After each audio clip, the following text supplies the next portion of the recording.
जय श्री राम, जय श्री कृष्णा, जय श्री राधे। 13 जनवरी शनिवार को है लोहड़ी। इस वीडियो में हम बात करेंगे लोहड़ी के दिन अग्नि को अर्घ्य देने के लिए क्या शुभ मुहूर्त रहेगा, और इस वीडियो में हम लोहड़ी की कथा भी आपको बताएंगे। वीडियो को अंत तक जरूर देखें। चलिए शुरू करते हैं। पौष मास की अंतिम रात को लोहड़ी का त्यौहार मनाया जाता है, जो कि मकर संक्रांति के एक दिन पहले मनाया जाता है। और इस वर्ष जो लोहड़ी का त्यौहार 13 जनवरी 2024 शनिवार के दिन आ रहा है। इस दिन शाम के समय शुभ मुहूर्त में अग्नि जला करके अग्नि को अर्घ्य दिया जाता है। अर्घ्य में उसमें चिड़वे, रेवड़ी और बतासा और मूंगफली इत्यादि वस्तुओं से अग्नि को अर्घ्य दिया जाता है। और अब बात करते हैं अर्घ्य देने के लिए क्या शुभ मुहूर्त रहेगा। अग्नि को अर्घ्य देने के लिए शुभ मुहूर्त रहेगा 13 जनवरी 2024 शनिवार के दिन शाम 5:43 से लेकर 7:27 तक शुभ मुहूर्त रहेगा। एक बार फिर से बता देता हूँ आपको, अग्नि को अर्घ्य देने के लिए जो शुभ मुहूर्त है वह शाम 5:43 से लेकर 7:27 तक शुभ मुहूर्त रहेगा। अब बात करते हैं लोहड़ी की कथा की। लोहड़ी की एक पुरानी कथा आती है, एक ऐतिहासिक कथा आती है। जो पुरानी कथा है वो भगवान शंकर और माता सती से जुड़ी हुई है, और जो ऐतिहासिक कथा है वो सुंदरी और दुल्लाभट्टी से जुड़ी हुई है। पहले बात करते हैं पुरानी कथा की।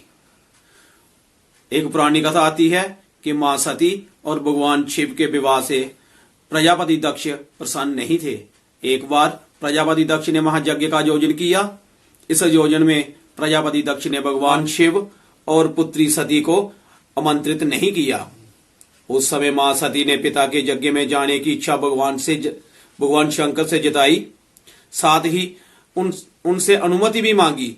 तब भगवान शिव ने मां सती से कहा, बिना बुलाए किसी के घर नहीं जाना चाहिए। ऐसी परिस्थिति में सम्मान की जगह अपमान होता है, इसके लिए आप अपने पिता के घर ना जाएं। हालांकि मां सती के ना मानने पर भगवान शिव ने उन्हें जाने की अनुमति दे दी। जब मां सती अपने पिता के यज्ञ में गई और वहां पहुंची, तब वहां भगवान शिव के प्रति उसने कटु वचन सुने और अपमानजनक शब्द सुनकर माता सती जी बेहद क्रोधित हो गई और मन में दुखित हो गई। उस समय माता सती ने पिता द्वारा आयोजित यज्ञ कुंड में, जो यज्ञ का आयोजन किया था, उसी यज्ञ कुंड में समा गई। तभी से मां सती की याद में लोहड़ी का पर्व मनाया जाता है। अब बात करते हैं ऐतिहासिक कथा की। जो ऐतिहासिक कथा है वह सुंदरी नाम एक कन्या तथा दुल्लाभट्टी नामक एक योद्धा से जुड़ी है। गंजीवार क्षेत्र में एक ब्राह्मण रहता था, जिसकी सुंदरी नामक एक कन्या थी, जो अपने नाम की बांति बहुत सुंदर थी। वह इतनी रूपवान थी कि उसके रूप, यौवन व सौंदर्य की चर्चा हर जगह होने लगी थी। धीरे धीरे उसकी सुंदरता के चर्चे उड़ते हुए गंजीवार के राजा तक पहुंच गए। राजा उसकी सुंदरता का बखान सुनकर सुंदरी पर मोहित हो गया और उसने सुंदरी को अपने महल की शोभा बनाने का निश्चय किया। गंजीवार के राजा ने सुंदरी के पिता को बहुत सारे संदेश भेजे कि अब वह अपनी बेटी को उसके महल में भेज दे। इसके बदले में उसे धन दौलत से मैं प्रसन्न कर दूंगा। राजा का संदेश मिलने पर बेचारा ब्राह्मण घबरा गया, वो डर गया। वह अपनी लाडली बेटी को उसके महल में नहीं भेजना चाहता था। जब उसे कुछ नहीं सूझा तो उसे उस जंगल में रहने वाले एक योद्धा दुल्लाभट्टी का ख्याल आया। जो दुल्लाभट्टी था वो एक कुख्यात डाकू बन चुका था, लेकिन वो गरीबों की हमेशा मदद करता था। लोगों के दिलों में उसके प्रति अपार श्रद्धा थी। ब्राह्मण उसी रात दुल्लाभट्टी के पास पहुंचा और उसे सारी बात विस्तार से बतलाई।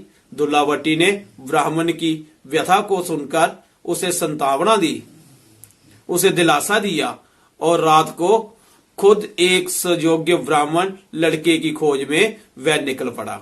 दुल्लावटी ने उसी रात एक योग्य ब्राह्मण लड़के को तलाश कर सुंदरी को अपनी बेटी मानकर अग्नि को साक्षी मानते हुए उसका कन्यादान अपने हाथों से किया और ब्राह्मण युवक के साथ सुंदरी का रात में ही विवाह करा दिया। उसी रात में ही विवाह करा दिया। उस समय दुल्लावटी के पास बेटी सुंदरी को देने के लिए कुछ भी नहीं था, अतः उसने तिल व शक्कर देकर ही ब्राह्मण युवक के हाथ में सुंदरी का हाथ मारकर सुंदरी को उसके ससुराल में भेज दिया। गंजीवार के राजा को इस बात की सूचना मिली तो वह आग बबूला हो उठा। उसने उसी समय अपनी सेना को गंजीवार इलाके पर हमला करने तथा दुल्लावटी का खात्मा करने का आदेश दे दिया। राजा का आदेश मिलते ही सेना दुल्लावटी के ठिकाने पर पहुंच गई और वहां दुल्लावटी और उसके साथियों ने अपनी पूरी ताकत, पूरा जोर लगाकर राजा की सेना को बुरी तरह धूल चटा दी, उनको हिरा दिया।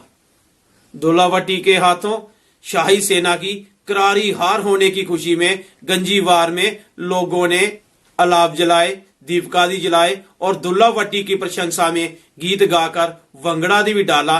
कहा जाता है कि तभी से लोहड़ी के अवसर पर गाए जाने वाले गीतों में सुंदरी और दुल्लावटी को विशेष तौर से याद किया जाता है और याद किया जाने लगा।